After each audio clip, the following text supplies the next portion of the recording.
The Cursed Samurai of Tokyo. Tokyo has a stone you're not supposed to move. Try, and accidents happen. Plans stall. People bow as they pass. The man behind it died over 1,000 years ago.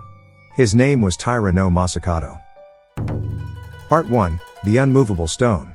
In the financial heart of Tokyo, Otemachi, there is a small, fenced-off mound of stones. No shrine gate towers above it. No neon. Just an awkward empty pocket among glass towers. Locals call it Kubazuka, the mound of the head. Office workers lower their heads as they pass. Not everyone. Not every day. But enough to notice. A small bow. A glance.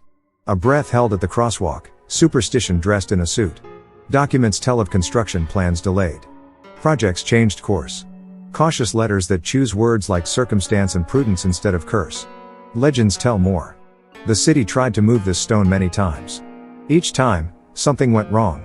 What kind of man leaves a problem like that a millennium after death? Part 2. The Rebel. Middle Heian, Japan. The capital, Kyoto, draws taxes, rice, and authority from distant provinces. But the roads are long. Letters arrive late. In the Kanto Plains, local warriors protect estates, levy their own favors, and answer only to those who actually appear. From this edge of the map rides a man with a family name heavy as iron, Taira.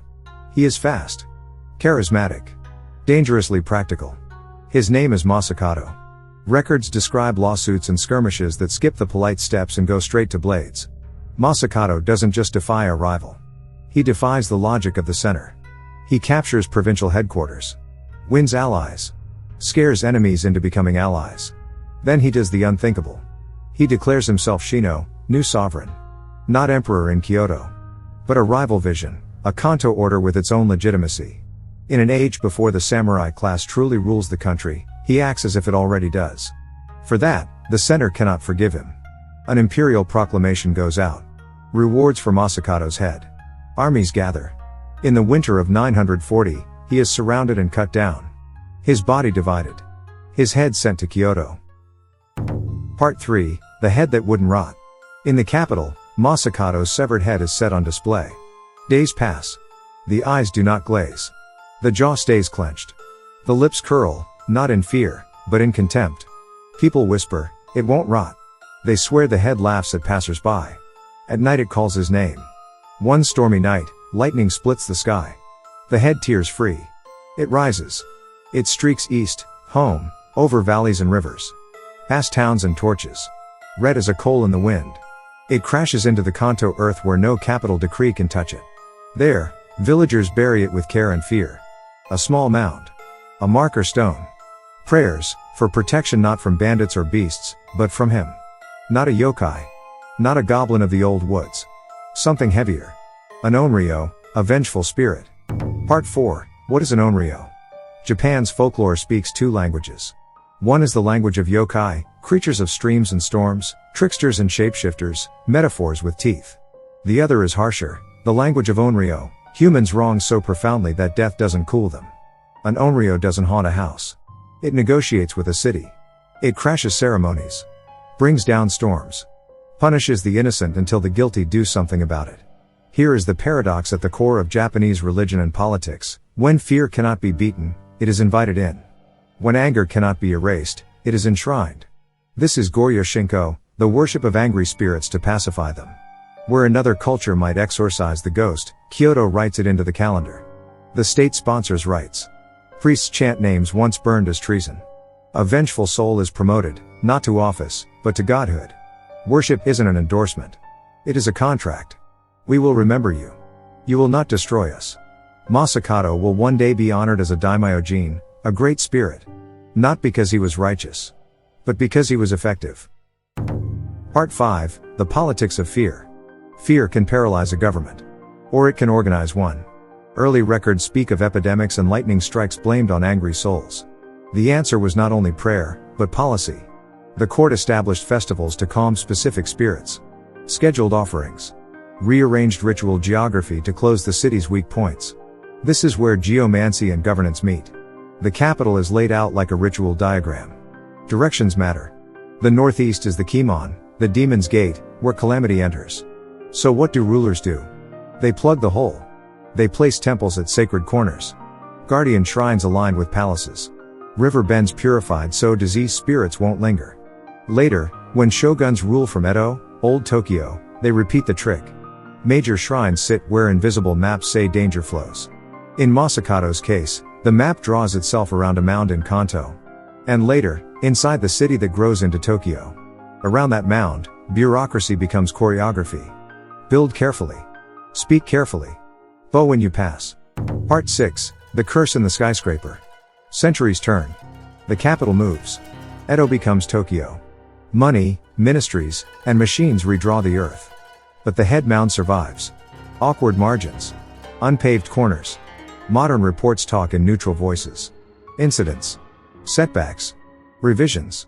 Legends say that after earthquakes and wars, when officers tried to shift the stone, things went wrong. Accidents. Delays. A weight heavier than concrete sitting on the plan itself. Here the record fractures. There are memos.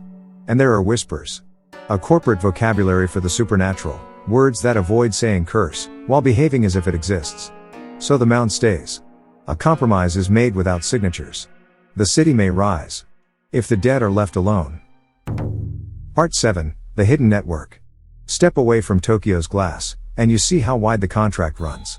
There are roadside shrines, hokora, so modest you could miss them. A stone box under cedar. A weathered gate by a field. A cap of moss on a roadside deity. Who do they belong to? Sometimes a harvest god. Sometimes a protective couple at a crossroads. Sometimes the old road spirits, dosojin, who police borders where trouble crosses from one world to the next. And sometimes. Nobody knows anymore. But people keep them. They sweep. They pour a cap of sake. They leave a coin. Because once, no one remembers when, something happened there. A child fell into the river. A traveler died of fever. A boundary was crossed, and did not close. In these places, the logic of onryō worship is every day. You do not argue with fear. You make it busy. You give it a nameplate and a tiny house. You invite it to stay, there, in that box, so it won't roam. Think of it as lightning rods for the soul. Not to summon the strike. But to give it somewhere to go. Part 8, Why Masakado Still Works. Masakado's legend persists because it solves problems modern cities still have. Risk you cannot calculate.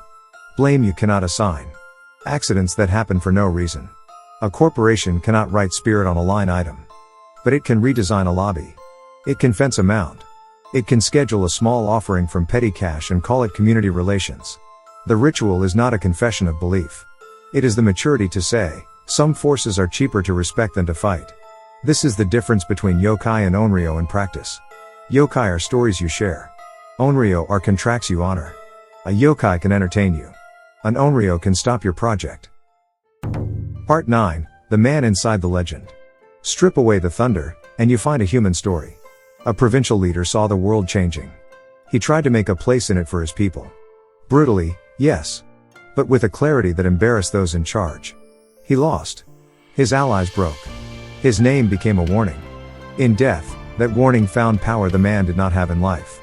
By naming him a danger, the state made him one. By containing him, the city advertised where he lived. The head that would not rot became the memory that would not rot. So Tokyo keeps a stone. And men in suits keep a custom older than their buildings. A small bow.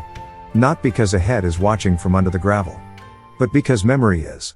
Part 10, Coda, How to See What's Not There.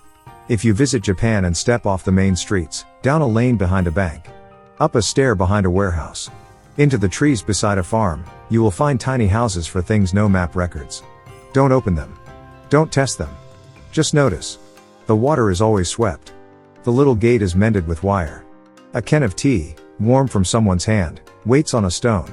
We think ghosts are made from death. In this country, they are made from promises.